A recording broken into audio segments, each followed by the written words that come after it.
নমস্কার বন্ধুরা, আপনারা ভালো থাকবেন, আমরাও ভালো আছি। রেইকি এনার্জি, রেইকি সম্বন্ধে অনেক কথাই বলেছি। তো এখন একটা ছোট কথা বলি, সেটা হচ্ছে রেইকি এনার্জি হাতে থাকলে এমন মানে এমন কিছু হতে পারে যা আপনার করা সুকর্ম, আপনি যে কাজ ভালো কাজগুলো করছেন সেটা অনেক সময় অন্যের কাছে চলে যেতে পারে। আপনি খুব ঠাকুর ভক্ত, ঈশ্বর ছাড়া কিছুই বোঝেন না, সমাজে দায়িত্ব কর্তব্য কখনো অবহেলা করেন না, মানুষের উপকার করাই আপনার লক্ষ্য, এই ধরনের মনোভাব ও সাথে আপনি একজন রেইকি চ্যানেল বা রেইকি জানা মানুষ যার সমস্ত চক্র ও চ্যানেল ওপেন আছে এবং অরা ক্লিন আছে। তখন আপনার সমস্ত চক্র ওপেন থাকার ফলে শুধু পজিটিভ এনার্জি ঢোকাই নয়, নেগেটিভ লোকের কাছেও আপনার পজিটিভ এনার্জি চলে যেতে পারে।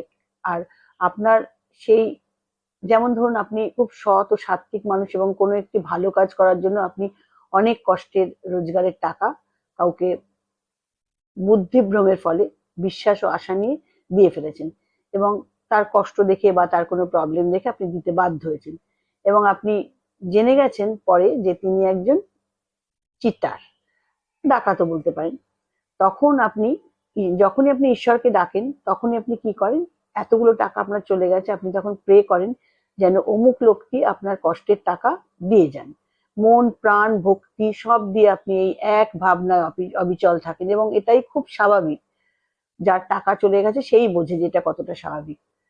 এবং এর ফলস্বরূপ আপনার তৈরি করা সুকর্মের যে সুকর্মটা যে আপনি করেছেন, সেটা আপনার চক্র থেকে সেই ভালো জিনিসটা, আপনি যার সম্বন্ধে রোজ ভাবছেন, যাকে নিয়ে ভাবছেন, সে যেন টাকাটা আপনার ভালোটিও, মানে যেহেতু নেগেটিভ জিনিস আপনার কাছে ঢুকবে না, আপনি নেগেটিভ কিছু নিতে রিসিভ করতে পারবেন না, তখন আপনার ভালো জিনিসটাও সেই খারাপ মানুষটার কাছে চলে যায়।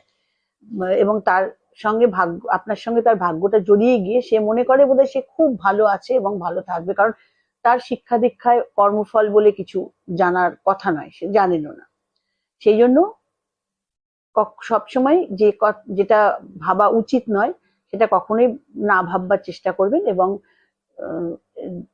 যে কোনো কারুর কাছে ঠকে থাকলে রেকি অ্যাঞ্জেল ও ঈশ্বরের উপর ছেড়ে রাখুন, দেখবেন কর্মফল ঠিক প্রত্যেকে পেয়ে যাবে, আমি আপনি বলি বা না বলি।